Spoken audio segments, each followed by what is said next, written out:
कहते हैं कि हमें कभी भी शब्दों की ताकत को कम नहीं समझना चाहिए, क्योंकि किसी व्यक्ति के मुंह से निकली हुई हाँ और ना उसकी किस्मत बदल देती है। बिल्कुल दोस्तों, जैसे कि एक लड़ाई झगड़ा हो रहा है और आप वहां बीच में घुस गए, तो आप अगर उसी के जो लड़ाई झगड़ा कर रहा है उसी लड़ाई झगड़े में आप भी शामिल हो गए और लड़ाई झगड़ा करने लग गए, तो क्या लड़ाई झगड़ा शांत होगा?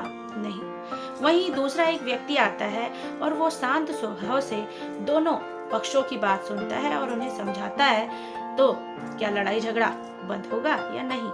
बिल्कुल बंद होगा। वैसे ही जो शब्द है हमारे, अगर हम अच्छे शब्द बोलेंगे तो बदले में हमें सुनने के लिए भी अच्छे शब्द मिलेंगे, और वहीं अगर हम गलत शब्दों का इस्तेमाल करेंगे तो हमें भी गलत ही सुनने के लिए मिलेगा, और हो सकता है उन गलत शब्दों की वजह से लड़ाई झगड़ा हो जाए या हमारे साथ कोई बुरा व्यवहार करे। दोस्तों, जो शब्द होते हैं वही व्यक्ति के जीवन को अच्छा बनाते हैं और वही व्यक्ति के जीवन को गिरा भी सकते हैं। जीवन में हमारे जो तरक्की होती है वो हमारे शब्दों के बोलने के तरीके से ही होती है। आप अच्छे शब्दों का चयन करेंगे तो जीवन में आप ऊंचाइयों तक पहुंच सकते हैं, और वहीं अगर आप ऐसे शब्दों का प्रयोग करेंगे जिससे दूसरा व्यक्ति दुखी हो रहा है, दूसरा व्यक्ति निराश हो रहा है, तो आप ये सोच लीजिए कि आपको अभी अब शब्दों का ज्ञान नहीं है। ऐसी ही एक कहानी आज आपके लिए लेकर आई हूँ। तो दोस्तों, कहानी सुनने से पहले आपसे एक रिक्वेस्ट है कि अगर मेरी कहानी अच्छी लगे तो प्लीज लाइक, शेयर और सब्सक्राइब भी जरूर कर दीजिएगा। तो बात कर रही थी मैं शब्दों का उचित चयन। शब्दों का चयन कैसे कर सकते हैं, तो इस पर एक कहानी आज आपको सुना रही हूँ, और ये कहानी है एक राजा की। राजा जिसे सपने आते थे, जब वो सोता था तो उसे सपने आते थे, हर एक व्यक्ति को आते हैं, तो राजा को भी आते थे। लेकिन राजा को अपने सपनों पर बहुत विश्वास था, और वह हर सपने को गहराई से जानना चाहता था कि जो भी मेरे सपने में घटित हुआ है मैं उसके बारे में जानना चाहूँ। ये तो हर एक व्यक्ति के संग भी होता है कि जब उसे सपना आता है तो वह जानना चाहता है कि ऐसा सपना मुझे क्यों आया। तो लोग क्या करते हैं, गूगल में देख लेते हैं। गूगल में तो हर एक का जवाब है, हर एक चीज का जवाब है, तो लोग गूगल में देख लेते हैं आज के टाइम पे। लेकिन पहले के टाइम पे स्वप्न विशेषज्ञ होते थे, तो राजा ने स्वप्न विशेषज्ञ को बुलाया और अपने सपने की बात कही, और सपने में बताया कि मुझे ऐसा सपना आया है कि मेरे मुंह में सारे दांत, मेरे मुंह के सब टूट गए हैं, बस एक आगे का दांत, जो बड़ा सा दांत है, वो बचा हुआ है। ये सुनकर जो स्वप्न विशेषज्ञ था उसने कहा कि इसका मतलब ये है कि आपके परिवार में सब मर जाएंगे और आप ही जीवित रहोगे। तो ये सुनकर राजा ने जब स्वप्न विशेषज्ञ की ये बातें सुनी तो राजा को बहुत गुस्सा आया, और राजा ने कहा कि इसे कारावास में डाल दिया जाए। तो स्वप्न विशेषज्ञ ने कहा कि महाराज जी, आप ऐसा क्यों कर रहे हैं? आपने ही मुझे बुलाया है और आप अब मुझे कारावास में डाल रहे हैं। तो राजा ने कहा नहीं, इसे कारावास में डाला जाए, इसे जेल में डाला जाए। तो ऐसा ही किया गया और कारावास में उस विशेषज्ञ को डाल दिया।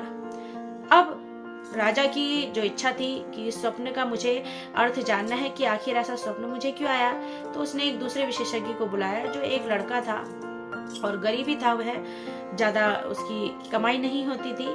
तो जब उस लड़के को बुलाया तो लड़के से पूछा कि मुझे ऐसा सपना आया है कि मेरे सारे मुंह के दांत टूट गए, सिर्फ एक दांत बचा आगे का, इसका क्या अर्थ है?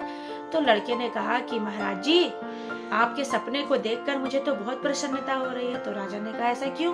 क्योंकि इस सपने का अर्थ यह है कि आप सबसे ज्यादा जिएंगे, आप अपनी प्रजा का लंबे समय तक ध्यान रखेंगे, जिससे आपके राज्य की भी उन्नति होगी और आपके प्रजा की भी उन्नति होगी। अपने परिवार में सबसे ज्यादा जीने वाले व्यक्ति, सबसे ज्यादा उम्र आपकी ही होगी। अब राजा ये सुनकर बहुत खुश हुआ, और राजा ने जैसी ये बात सुनी तो राजा ने उस लड़के को सोने चांदी से लाद दिया और हर वो चीज दे दी जो उसे जरूरत की थी। अब लड़का जा ही रहा था सारी सामान लेके, सारी उपहार लेके, तो रास्ते में वो विशेषज्ञ भी मिला जो कारावास में डला हुआ था। तो उसे देखा और पूछा कि क्या हुआ, राजा ने तुम्हें क्या दिया? तो लड़के ने कहा कि देखो मेरे को इतना सारा सामान दिया। तो लड़के से पूछा उस स्वप्न विशेषज्ञ ने कि तुमने ऐसा क्या किया, तुमने ऐसा क्या कहा? तो उसने कहा मैंने भी यही कहा कि आप लंबे समय तक जिएंगे।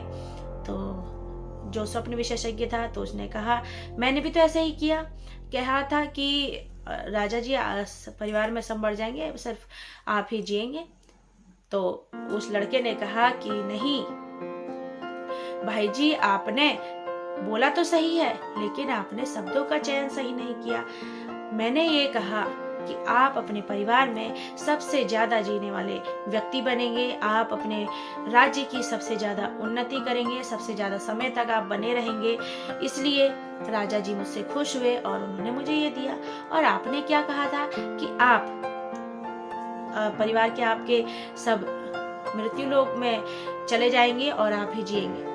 तो इसका जो अर्थ था वह उनके लिए अच्छा साबित नहीं हुआ, इसलिए आपको कारावास में डाल दिया। और मैंने जो बात कही वो उनको अच्छी लगी और उन्होंने मुझे ये उपहार स्वरूप ये सामान दिया। तो यही होता है दोस्तों शब्दों का उचित चयन। हम बहुत सी ऐसी बातें करते हैं, चाहे वह परिवार हो, चाहे आस पड़ोस हो, चाहे कोई अनजान व्यक्ति हो। हमें ऐसे लोग मिलते हैं जिनसे हम बातचीत करते हैं और कोई कोई बात हम ऐसी कह देते हैं जिससे दूसरा व्यक्ति पूरा मान जाता है। अगर हमें उन्हें कुछ समझाना ही है तो हम प्यार से समझा सकते हैं, अच्छी भाषा का इस्तेमाल कर सकते हैं जिससे दूसरे व्यक्ति को बुरा भी न लगे और हम अपनी बात भी कह दें। यही होता है शब्दों का चयन। तो दोस्तों अगर मेरी वीडियो अच्छी लगी हो तो प्लीज लाइक शेयर और सब्सक्राइब जरूर कर दीजिएगा।